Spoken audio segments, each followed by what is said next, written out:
પવન express news ચેનલમાં આપનું સ્વાગત છે। પાટણ જિલ્લાના ધારણોજ ગામની માં જહુ।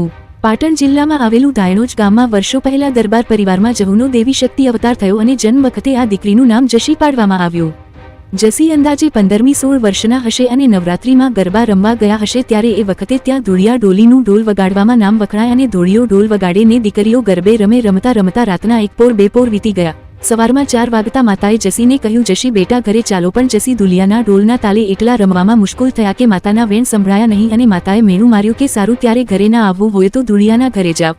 સવારમાં જ્યારે ધુલિયા ડોલી પોતાના ઘરે જતો હતો ત્યારે પણ ધુલિયા ડોલીની પાછળ પાછળ જવાનું કર્યું। આ જોઈએ કે બેન તમે કેમ મારી પાછળ આવો છો? ત્યારે જશેએ કહ્યું, હું મેણાની મારેલી છું એટલે હું હવે તારી સાથે જ આવીશ। ત્યારે ધુલિયા ડોલીએ કહ્યું, બેન અમે ડોલી છીએ અને તમે દરબારના દીકરી એટલે તમે ના આવી શકો અમારા ઘરે। ત્યારે જશીએ કહ્યું કે હું ગામની પાદરે આમલી નીચે આસનવાળું કરું છું, તો સવારે આવી ત્યાં અબીલ ગુલાલ ચડાવી મારું મંદિર બનાવજો અને જો ધુલિયા ડોલીનો ગુજરાત ઘરમાં ડંકો ન વગાડું તો મારું નામ જહુ નહીં।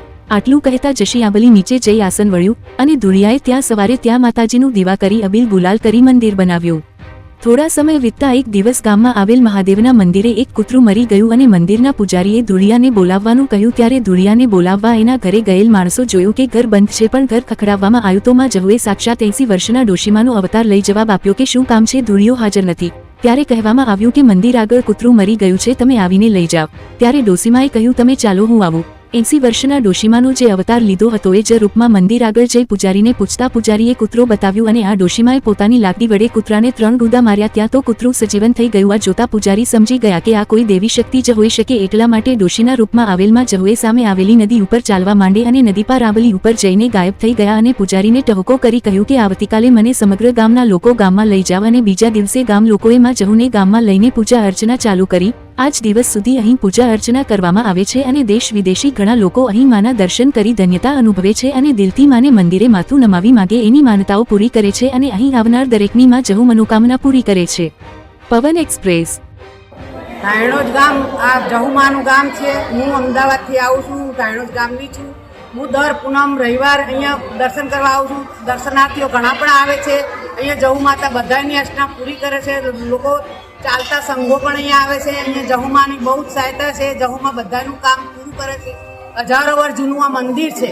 અહીંયા તો નાની ડેરી હતી ત્યારથી હું જહુમાનો દીવો કરું છું। અહીંયા બધા જ લોકોનો તમામ કામ માતાજી પૂર્ણ કરે છે। તમારું નામ? મારું નામ ધર્મિષ્ઠાબેન સુમતીલાલ શાહ, ધારણોજ ગામ। મારું નામ રબારી મોહનભાઈ મગનભાઈ, ધારણોજ જહુ માતા મંદિર કાર્યાલય મંત્રી। પાટણ તાલુકાનું ધારણોજ ગામ તોમાં જહુનું સુપ્રસિદ્ધ યાત્રાધામ આવેલ છે। અહીંયા દર રવિવાર, પૂનમ ને મંગળવાર હજારો લોકો દર્શન કરવા આવે છે અને આવનાર ભાવિ ભક્તોની મનોકામનામાં જહુ પૂરી કરે છે। અને દૂર દૂરથી અમદાવાદ, અમેરિકા, પાલનપુર હજારો લોકો દૂર દૂરથી દર્શન કરવા પણ આવે છે અને ચાલતા સંઘો લઈને પણ આવે છે। અને દર પૂનમે અહીંયા લોકો બહારથી આવનાર ભાવિ ભક્તો માટે ભોજન પ્રસાદની પણ વ્યવસ્થા હોય છે। રવિવાર પૂનમ ચા પાણીની પણ વ્યવસ્થા હોય છે અને આવનાર ભાવિ ભક્તોની મનોકામનામાં જહુ પૂરી કરે છે। અને પ્રસાદમાં માતાજીને લાપસી પણ ચડે છે કે દરેકને જે કોઈ વસ્તુ ચડાવી હોય, લાપસી છે, સુખડી છે, પેડા છે, જલેબી છે, મીઠાઈ છે, બધી પણ ચડી શકે છે અને આવનાર ભાવિ ભક્તોની માં જહુ મનોકામના પૂરી કરે છે। અંદાજે આ મંદિર કેટલા વર્ષ જૂનું છે? 1000 વર્ષ લગભગ જૂનું હોય છે મારા ખ્યાલ પ્રમાણે।